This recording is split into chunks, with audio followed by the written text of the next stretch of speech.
Hey guys, and welcome to part 3 of the curbside snapper mower here.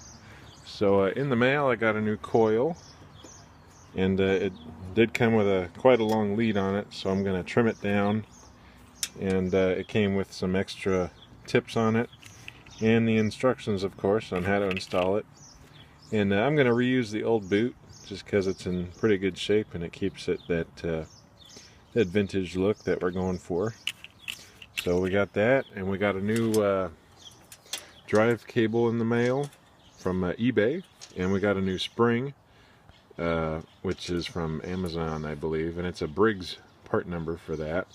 So that will get hooked up, and that spring just pulls up on this idler pulley here and allows the transmission to spin.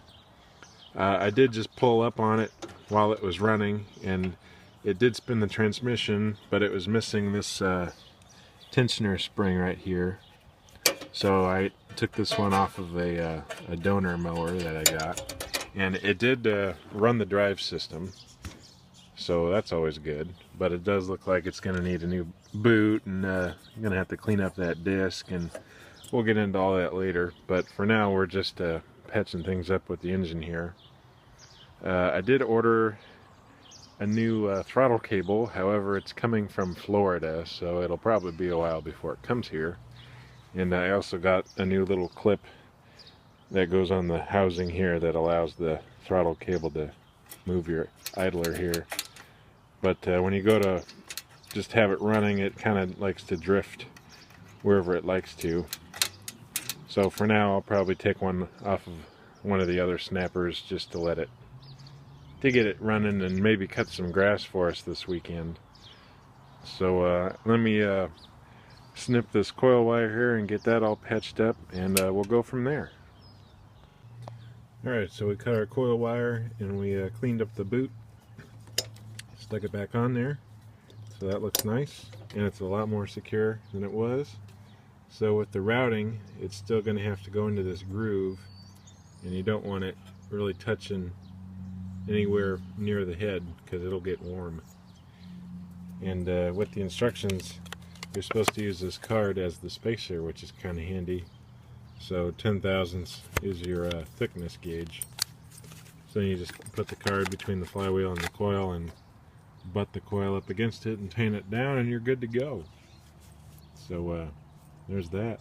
It is kind of nerve-wracking cutting into a $30 coil in the wire. So we got that situated, and hopefully it'll give us another 30 or so years of service here. So let's button this thing up and work on that drive cable here. Alright, so it's the next day, and pulling this thing over with the rope it has is just annoying. And whoever had it put this piece of fuel line, it looks like, on the cord. And upon further inspection, it looks like they put too much recoil rope in it. So that's why it just kind of hangs down like that. Yeah, I don't think it's too thick. It's just there's too much of it in there. So I got my recoil rope in the mail. This is a heavy-duty commercial made in Germany, and nice and blue. So we're going to try some of this out and see how it does. I got number 5 and number 4. This looks to be number 5. So I think I'll reuse number 5, but I'm not going to use as much as they put into this. And I need to pick up another recoil handle. I do not like these types at all, but it's what we have, so we'll live with it. So I'm going to uncoil this and put some new rope in it and lube it up and make it a lot easier to pull this thing over. So let me get doing that. Alright, so regrettably I had to take the spring out, and the reason why is because that, I don't know, part of the housing there is cracked right there, and that hangs up on the cord when you're trying to rewind it back in there. So I'm gonna have to pinch that off and see if we can maybe solder it. hopefully, maybe. So we'll degrease this, and then we'll try soldering that, maybe, and seeing if we can fix that portion of it. Well, I tried soldering it, but it just wouldn't go.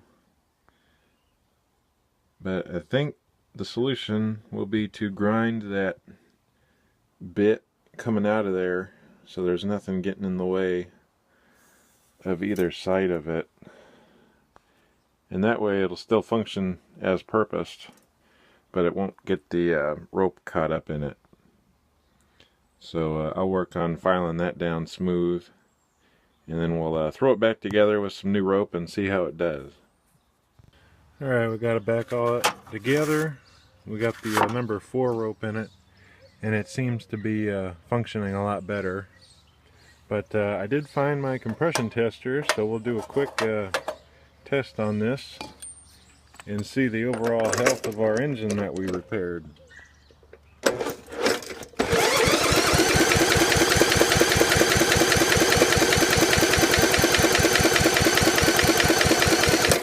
So right about 95 psi, so that's pretty good for this old gal.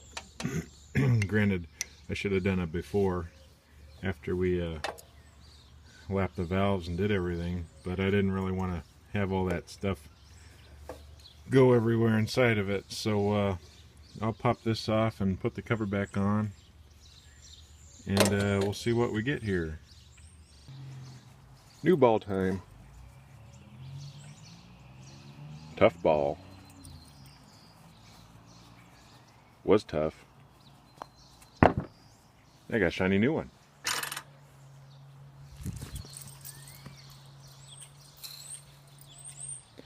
Alright, we're back on the snapper here once more, and I figured we'd give her a cold start.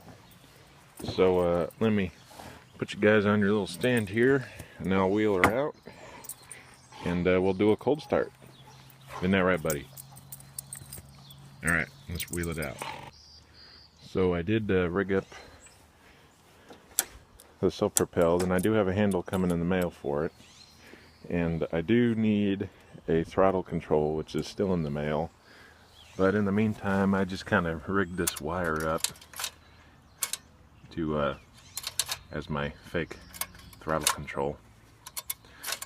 But in the meantime, this is a bag. This is a donor bag I have. Let's give it a cold start here, because everybody loves cold starts. Alright, so here it goes.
So with the new coil in it, it actually shuts off when you release the brake there.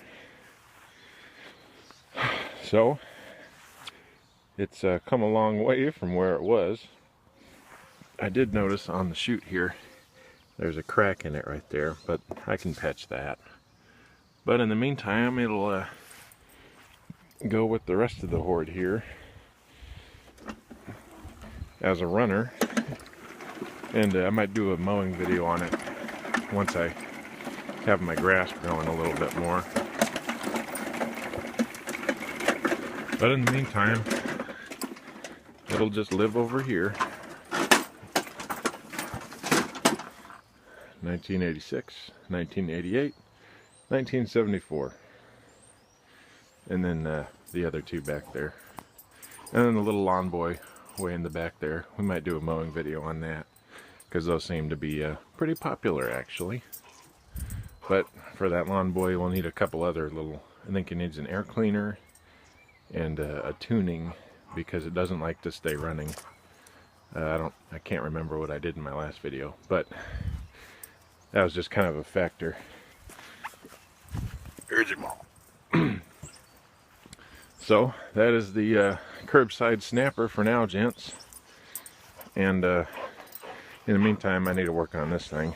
So there'll be a video coming soon on this.